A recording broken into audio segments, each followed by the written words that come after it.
Welcome back guys, balik lagi sama Abang Frank si Ketua Sekte. Gimana kabar teman-teman hari ini? Baik-baik aja ya kan? Nah, di channel ini kita akan selalu bahas cerita nostalgia Solen Season 1 ya guys ya. Buat teman-teman yang gak mau nyimak bisa skip sampai di sini.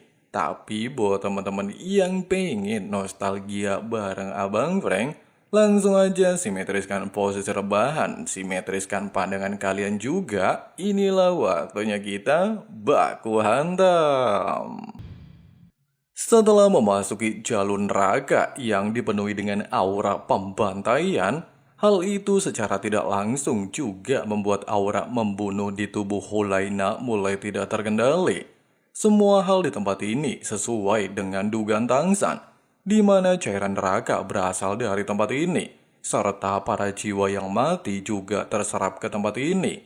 Dengan kata lain, jalur neraka merupakan inti dan sumber energi dari kota pembantaian. Menyadari cairan neraka sangat beracun dan kemungkinan ada makhluk aneh bersembunyi di dalamnya, Tangsan lantas bertujuan memimpin jalan, serta meminta Hulaina mengikutinya. Bahkan dia secara sengaja memberikan sebuah tali untuk mengikat kedua tubuh mereka. Di saat Hulaina merasa udara semakin panas, Tangsan menjelaskan kalau jalur yang mereka tempuh semakin mendekati sumber cairan neraka, sehingga sudah dipastikan ujung jalan sangat dekat dengan cairan neraka, menjadi rintangan paling sulit untuk melewati tempat ini.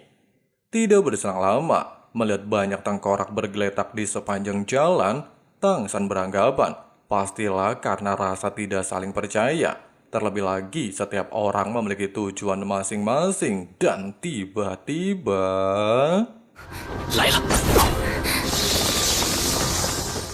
Menyadari kelompok lawar tidak terburu-buru menyerang dan seolah-olah memiliki kecerdasan, Tangsan lantas mencoba untuk melakukan serangan dengan senjata rahasia. Dan hal itu terbukti ketika para kelelawar memiliki respon luar biasa cepat. Secara bersamaan dengan hal itu, Hulaina lagi-lagi hampir kehilangan kendali, sehingga Tangsan segera melepaskan domain biru perak untuk mengisolasi tubuh mereka dari aura membunuh di tempat ini. Dijelaskan, domain biru perak didapatkan ketika Tangsan membangkitkan darah Kaisar Biru Perak. Selain mampu memperkuat kekuatan mentalnya, domainnya juga bisa membatasi pergerakan dan menekan lawan, sehingga membuat Tangsan bisa menyerang para kelelawar saat memasuki domainnya. Menyadari domainnya sangat efektif, Tangsan lantas meminta Hulaina memancing kelompok kelelawar. Kemudian ketika para kelelawar kembali mendekat, Tangsan segera melepaskan domain biru perak untuk menekan kecepatan musuh, sehingga mereka berdua mampu melakukan serangan balasan.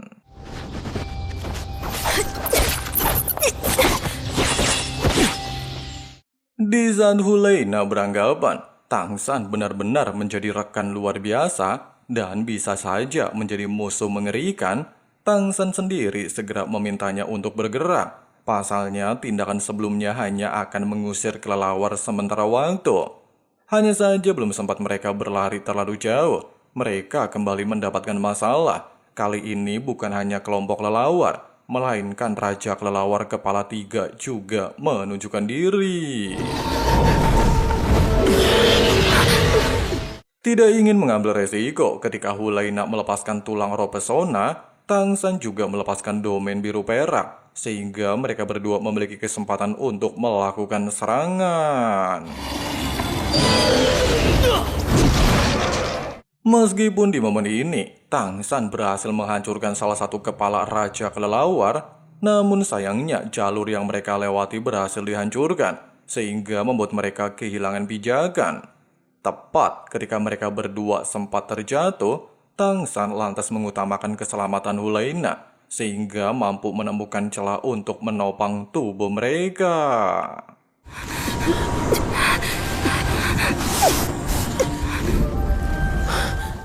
Dalam situasi seperti ini, Hulaina sempat teringat dengan perkataan Bibi Dong untuk menyingkirkan apapun yang menghalanginya.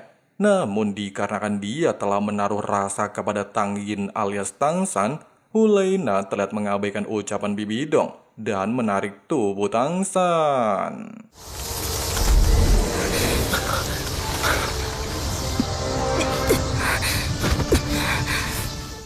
Meskipun berhasil melewati situasi krisis, namun Tang San masihlah merasa tertekan.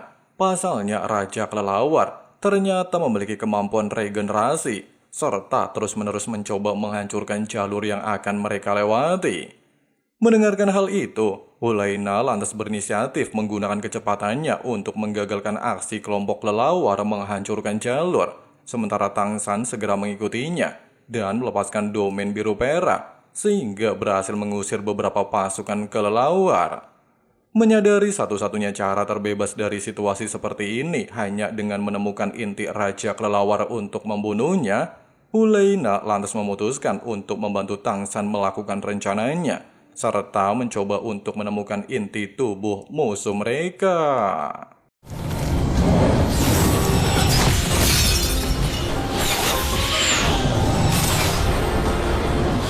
Sayangnya, setelah beberapa kali percobaan dan menyerang beberapa bagian tubuh Raja Kelelawar, Tang San masihlah belum mampu menemukan inti tubuhnya. Terlebih lagi setiap melakukan regenerasi, kekuatan Raja Kelelawar menjadi semakin kuat. Sampai akhirnya dengan mengandalkan tulang roh kebijaksanaan dan mata iblis ungu, Tang San berhasil menemukan inti tubuhnya yang berada di 3 kepalanya, sehingga tanpa basa-basi, dia langsung menghancurkan 3 kepala musuhnya secara bersamaan dan mampu mengusir pasukan kelelawar.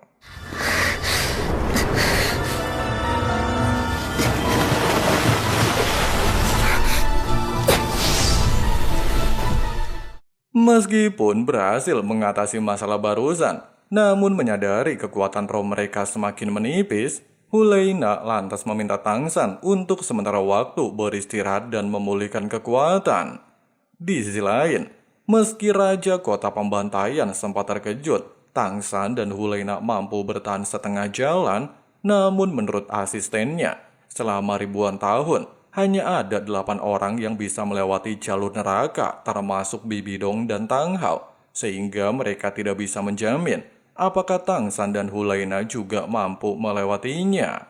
Sementara itu, ketika Tang San dan Hulaina ingin melanjutkan perjalanan, mereka tiba-tiba saja kembali dikejutkan dengan kemunculan ular neraka.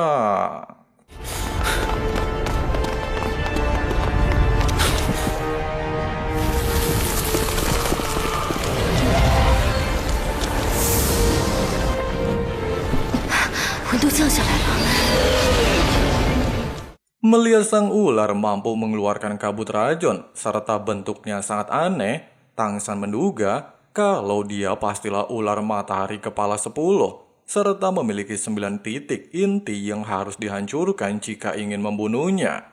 Tepat ketika sang ular ingin kembali melepaskan serangan api racun, Tang San segera memblokirnya dengan sebuah arah, serta menekan api dengan teknik 99 palu Haotian.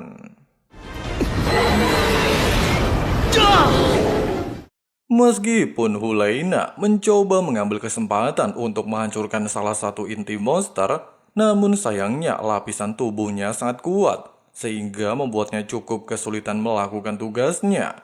Sampai akhirnya ketika kulit luar sang monster berhasil terkoyak oleh teknik palu Tang San, Hulaina pada akhirnya mampu menghancurkan 2 inti monster, sehingga Tang San memintanya untuk tidak membuang waktu dan melakukan kerjasama untuk menghancurkan 7 inti yang tersisa.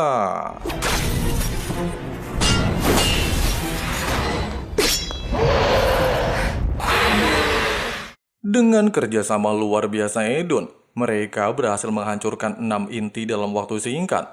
Namun ketika ingin kembali menyerang, sang monster tiba-tiba saja menyatukan inti kekuatan dan berniat meledakkan tubuhnya. Sehingga Tang San mencoba untuk menggagalkan hal itu dengan cara menghancurkannya dengan palu Haotian.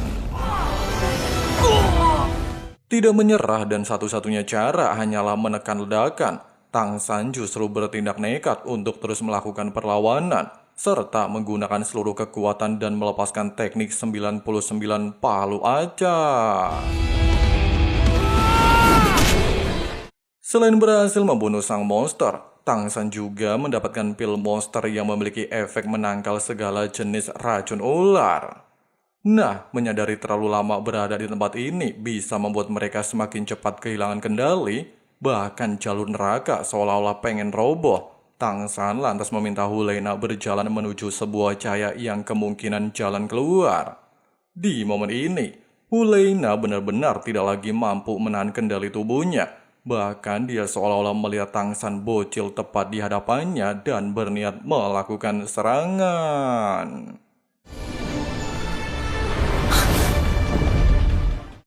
Tidak ingin terus kehilangan kendali dan membahayakan Tang Yin, Hulena lantas memintanya untuk membuatnya tidak sadarkan diri, serta meminta bantuan membawanya meninggalkan jalur neraka.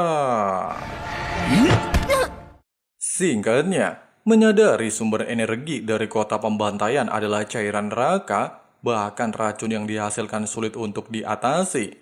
Tang San lantas berniat melepaskan bunga angsa salju, bukan untuk menetralisir racun, tetapi memperkuat racun ribuan kali lipat, sehingga akan mempercepat hancurnya kota pembantaian. Kemudian dia segera membawa Hulena mendekati jalan keluar. Menyadari tidak ada akses jalan menuju pintu keluar yang berjarak 200 meter, Tang San sempat ingin menggunakan rumput biru perak sebagai sarana. Namun sayangnya, jarak rumput biru perak hanya 120 meter.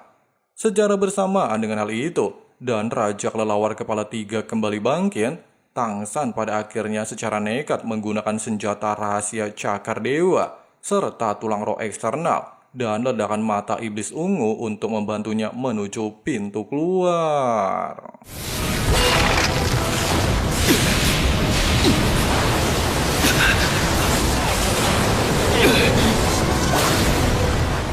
Setelah keluar dari jalur neraka, Tang San mendapatkan sebuah domain baru yang disebut domain pembantaian. Domain ini akan terus berevolusi seiring dengan meningkatnya kekuatan Tang San. Nah, dikarenakan roh pelindung rumput biru perak sudah memiliki domain bawaan Kaisar Biru Perak, serta menolak kekuatan baru yang memasuki tubuh Tang San, maka domain dewa pembantaiannya tertanam pada roh pelindung Palu Hotian. Tidak berselang lama, Tang San dikejutkan dengan kemunculan Hulena yang juga memiliki aura membunuh sangat kuat, yang artinya saat ini mereka berdua sama-sama telah memiliki domain pembantaian. Pada awalnya, Hulena berniat untuk berterima kasih kepada Tang San karena telah membawanya keluar dari jalur neraka. Bahkan dia sangat terkejut jika di tubuh Tang San terdapat banyak luka goresan. Namun sayangnya, Tang San tidak menghiraukannya dan memilih untuk segera meninggalkan lokasi tersebut. Di saat Hulena merasa diacuhkan, Yu Guan dan Gu Mei terlihat menjemputnya untuk kembali ke Aula Wuhun. Sementara itu, ketika Tang San bertemu dengan ayahnya, serta menyadari domain baru Tang San sulit dikendalikan, Tang Hao berniat untuk membawa putranya ke suatu tempat demi mempelajari cara mengendalikan perasaan, sehingga di masa depan, Tang San bisa menggunakan kedua domainnya secara bersamaan tanpa dibatasi oleh roh pelindungnya. Singkat cerita, Tang Hao membawa Tang San ke sebuah tempat yang disebut Pavilion Bulan, tempat yang akan Tang San gunakan untuk melatih menyembunyikan auranya. Namun sayangnya, karena pakaian yang mereka gunakan tidak rapi, mereka tidak diizinkan masuk oleh kedua penjaga, sehingga membuat Tang San terpaksa menunjukkan aura membunuhnya untuk memaksa masuk ke dalam pavilion. Tang Hao kemudian meminta mereka untuk memanggil ketua pavilion yang bernama Tang Yuhua. Namun sayang, mereka justru dihampiri oleh beberapa penjaga yang diketuai oleh Audi, di mana Audi meminta mereka untuk meninggalkan tempat ini. Pasalnya pakaian yang mereka gunakan tidak layak berada di tempat tersebut, sehingga kembali memancing kemarahan Tang San, bahkan secara sengaja mematahkan lengan dari kedua orang penjaga. Merasa kesal dengan kelakuan Tang San, Audi segera menunjukkan kekuatan, memiliki roh pelindung akar hantu, hampir mirip dengan roh rumput biru perak Tangsan.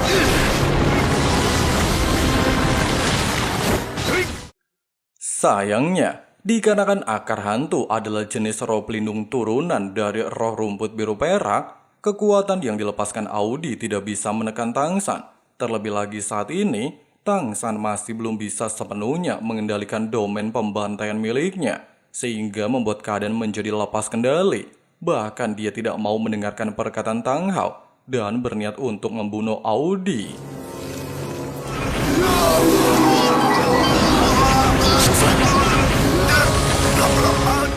Tidak lama, Tangsan dikejutkan oleh sebuah suara yang memiliki energi kedamaian yang seketika menyadarkan dirinya, sehingga kembali mendapatkan kesadaran untuk mengendalikan kekuatan barunya.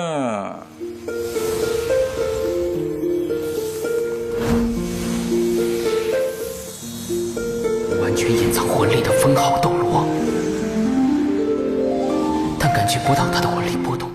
Secara bersamaan dengan hal itu, seorang wanita yang merupakan pemimpin pavilion bulan dan juga orang yang melepaskan aura akhirnya menunjukkan diri yang bernama Tang Yuhua.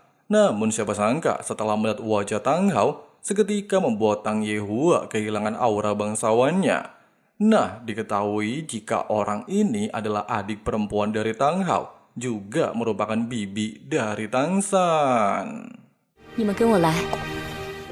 Singkat cerita, Tang Yehua menjelaskan semua kejadian di Sekte Hautian selama kepergian Tang Hao. Bahkan kakak pertama mereka yang bernama Tang Xiu sangat merindukan Tang Hao, sehingga Tang Yehua meminta Tang Hao untuk kembali ke sekte bersamanya. Namun sayangnya, hal tersebut ditolak oleh Tang Hao. Dia mengatakan, sejak dirinya meninggalkan sekte, dia bukan lagi anggota dari Sekte Hautian. Meskipun dia bersalah terhadap sekte, namun semua tindakan yang dia lakukan tidak pernah dia sesali. Kemudian Tang Hao menjelaskan niatnya mendatangi pavilion bulan, di mana dia berniat untuk menitipkan Tangsan. Pasalnya putra semata wayangnya baru saja keluar dari kota pembantaian, sehingga dia meminta tolong kepada Tang Yehua untuk mengajarinya cara menyembunyikan aura. Sebelum pergi, Tang Hao memberikan sebuah peta kepada Tangsan, di mana jika dia telah berhasil mencapai level yang Tang Hao inginkan, Tangsan bisa mencarinya dari peta yang dia berikan. 他让你留在这里1年。 Nah, pavilion bulan sendiri adalah sebuah sekolah tata karma Istana Tiando yang secara khusus mengajarkan musik kepada keluarga bangsawan, dan itulah yang akan Tangsan pelajari di pavilion tersebut. Pada awalnya, Tangsan sempat bingung kenapa ayahnya meminta dirinya untuk belajar sesuatu yang sama sekali tidak berguna untuk bertarung. Yuhua menjelaskan, menjadi seorang master roh bukan hanya mengandalkan kekuatan. Contohnya seperti Tang Hao, meskipun dia sangat kuat, namun di dalam hatinya banyak sekali mengandung derita. Jika saat itu Tang Hao mampu mengendalikan perasaannya, maka dia tidak akan mungkin berakhir seperti ini. Oleh sebab itu, jika Tangsan ingin menanggung beban ayahnya, maka mulai saat ini, Tangsan harus belajar banyak pengalaman. Malam harinya, ketika Tangsan lagi galau mikirin pinjol, Tang Yuhua kembali menghampirinya dan mencoba untuk memberinya sedikit pencerahan. Meskipun Tangsan memiliki bakat yang luar biasa, bahkan mampu melewati jalur neraka di usia muda, namun dia belum sepenuhnya mampu untuk menguasainya. Kemudian Yuhua menunjukkan sebuah domain bawaan miliknya yang disebut Lingkaran Agung, sebuah domain dari mutasi roh pelindung Palu Hautian. Meskipun dianggap tidak berguna, namun pada dasarnya domain bawaan miliknya mampu mengekang emosi dan temperamental. 他们都是贵族出身，明天你可要面对一帮难缠的同学。好了，早点回去休息吧。我明白了。 Pagi harinya, Yuhua membawa Tangsan ke sebuah kelas musik dan juga menjadi hari pertama Tangsan belajar memainkan harpa. Namun di sini Tangsan kembali menggunakan nama samaran Tang Yin untuk bisa berbaur dengan anak-anak dari keluarga bangsawan. Dikarenakan 1 tahun lagi akan ada acara kelulusan, Tang Yuhua mengharuskan mereka untuk belajar dengan serius. Pasalnya, dia akan memilih satu orang terbaik sebagai perwakilan khusus demi mewakili kelas dalam pertunjukan kelulusan. 班进行毕业演出。 Pada awalnya, Yuhua menunjukkan sebuah lantunan musik yang harus diikuti oleh seluruh siswa. Namun ketika Tangsan mencobanya, jelas saja Tangsan terlihat bodoh. Pasalnya hal ini adalah kali pertamanya dia memegang sebuah alat musik, sehingga membuatnya jadi bahan tertawaan dan ejekan siswa lainnya. Bahkan nyaris membuatnya kehilangan kendali atas emosinya.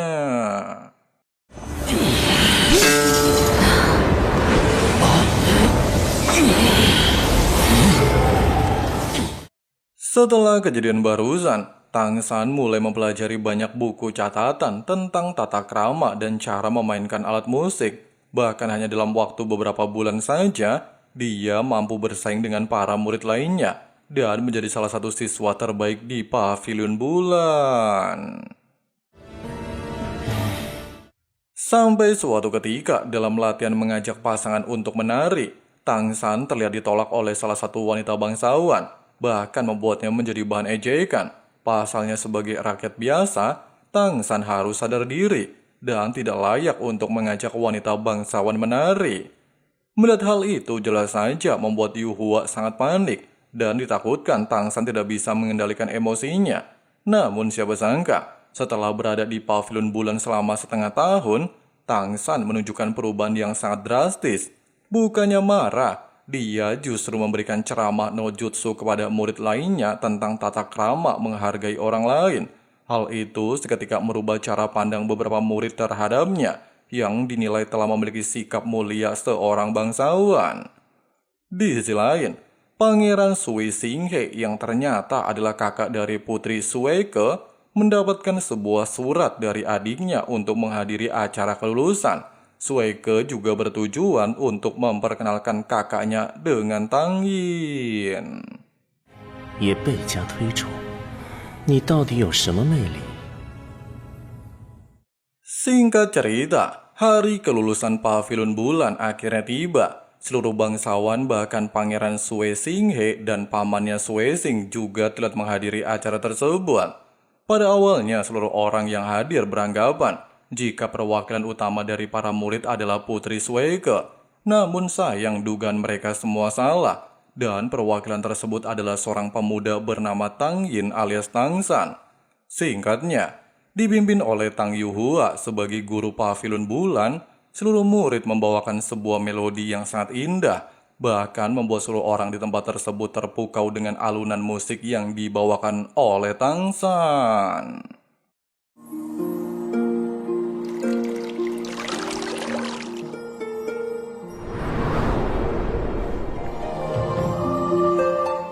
Nah, melihat pemuda di hadapannya, Sui Xinghe terlihat sangat familiar dengan Tang Yin.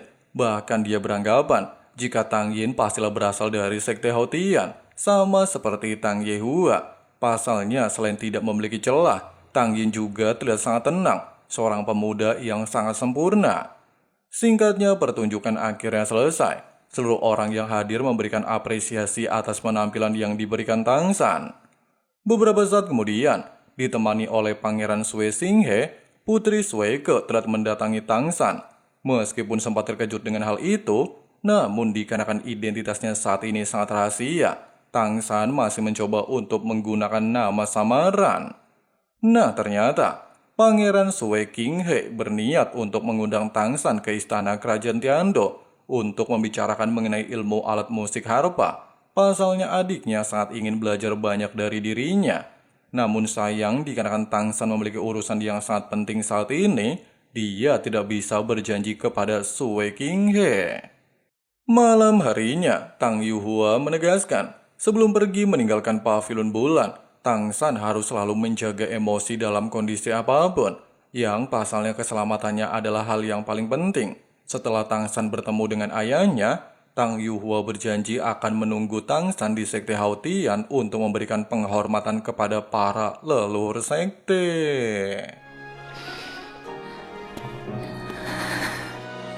姑姑保重。Wadidaw, akhirnya King Tangsan punya domain baru ya guys ya. Dan sekarang dia sudah memiliki 2 domain. Pertama, domain Kaisar Biru Perak. Dan yang kedua, domain pembantaian. Bahkan setelah berlatih di Pavilion Bulan, dia mampu mengendalikan 2 domainnya dengan sempurna. Dan akan segera OTW ke Sekte Hautian ya guys ya. Nah, buat teman-teman yang masih penasaran sama alur cerita nostalgia versi Abang Frank, langsung aja klik subrek dan nyalain loncengnya ya guys ya. Makasih banyak buat teman-teman yang udah nonton sampai habis. Di sini Abang Frank si ketua sekte undur diri dulu. See you and bye. Bye.